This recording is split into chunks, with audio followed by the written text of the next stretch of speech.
l'émir Abdelkadir el-Jazairi, le livre des haltes, tome 5, halte 152. Et vous ne pourrez traiter vos femmes à égalité même si vous le désirez profondément. Le Très-Haut a dit « Et vous ne pourrez traiter vos femmes à égalité même si vous le désirez profondément. Ne penchez donc pas totalement vers l'une au point que vous laissiez l'autre comme en suspens. » Sourate 4, verset 129.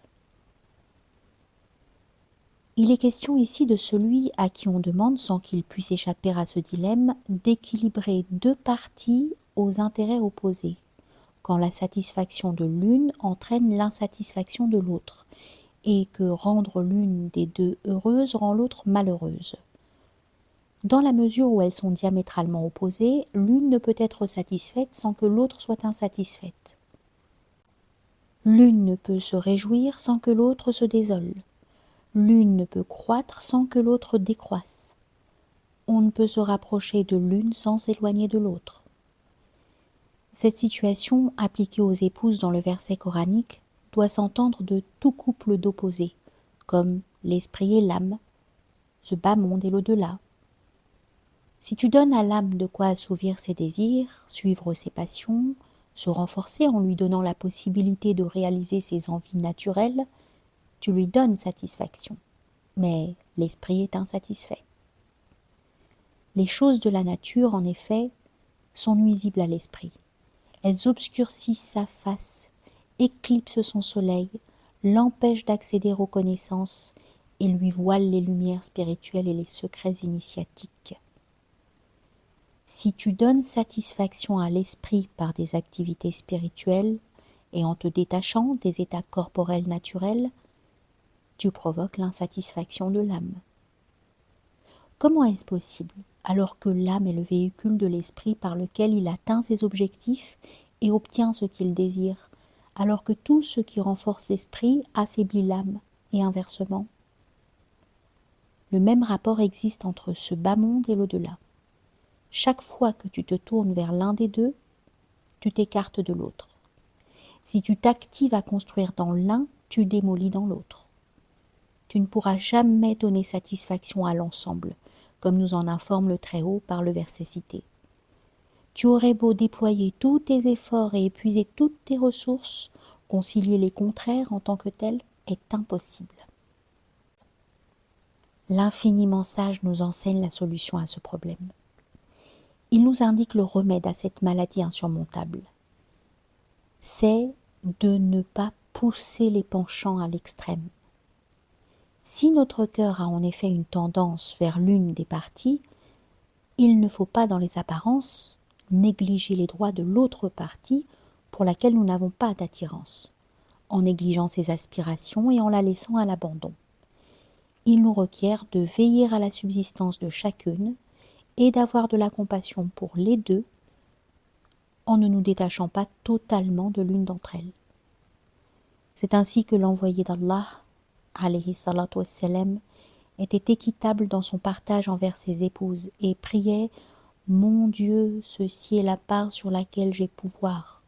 Ne me blâme pas pour ce sur quoi tu as pouvoir et ce sur quoi je n'ai pas pouvoir. » C'est-à-dire le cœur. Ce que veut de nous le Très-Haut, ce qu'il nous ordonne, c'est de satisfaire l'esprit et l'âme en édifiant notre vie en ce bas monde et dans l'au-delà sur les critères de sagesse définis et transmis par les envoyés d'Allah, sur eux la paix, en correspondance avec ce qu'exige la nature de chacune de ces deux parties. Et ceux qui suivent les passions veulent que vous développiez un penchant démesuré. Sourate 4, verset 27. Le penchant nuisible pour ce bas monde et l'au-delà, ou pour l'âme et l'esprit, vient toujours de l'assujettissement aux passions et de la tentation satanique, et son enjolivement n'a rien à voir avec la religion. S'il te revient aux oreilles ou que tu vois dans un livre racontant le comportement des initiés, la satisfaction d'Allah soit sur eux, les dommages qu'ils font subir à leurs âmes et les dégradations qu'ils imposent à leur vie en ce monde, tu dois savoir que cela n'a qu'un but, annihiler la tendance nuisible à leurs esprits et à leur état dans l'au-delà.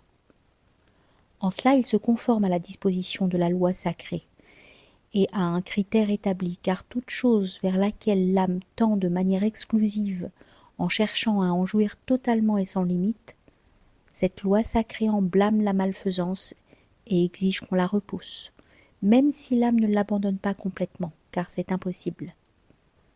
L'âme, en effet, ne saurait subsister en éradiquant totalement ces tendances. La juste conciliation est que l'âme abandonne l'exclusivité d'une tendance tout en conservant une part de cette dernière. Qu'y a-t-il de meilleur qu'Allah en matière de jugement pour des gens initiés qui ont la certitude? Sourate 5, verset 50. Les initiés, en ce qu'ils font, observent la sagesse du législateur, considèrent leurs états lorsqu'ils sont parvenus finalement à maîtriser leurs âmes par les rênes de la loi et de la raison. Tu les trouveras mangeant les meilleures nourritures, habillés des plus beaux vêtements, montant les plus vives montures. Ils te diront: commence par toi-même et ceux de ta famille qui sont sous ta responsabilité. Les plus proches étant à considérer en premier selon l'usage. Ils fréquentent chacun en ce monde selon ce qu'implique son état. C'est là la pratique des prophètes, sur eux la paix, et de leur parfait héritier. L'envoyé d'Allah, qu'Allah lui accorde bénédiction et paix, a dit, selon ce qu'ont retenu les autorités en matière de tradition: quant à moi, je jeûne et ne jeûne pas. Je veille et je dors. Je vais avec les femmes. Celui qui désire ce qui sort de ma pratique ne tient pas de moi.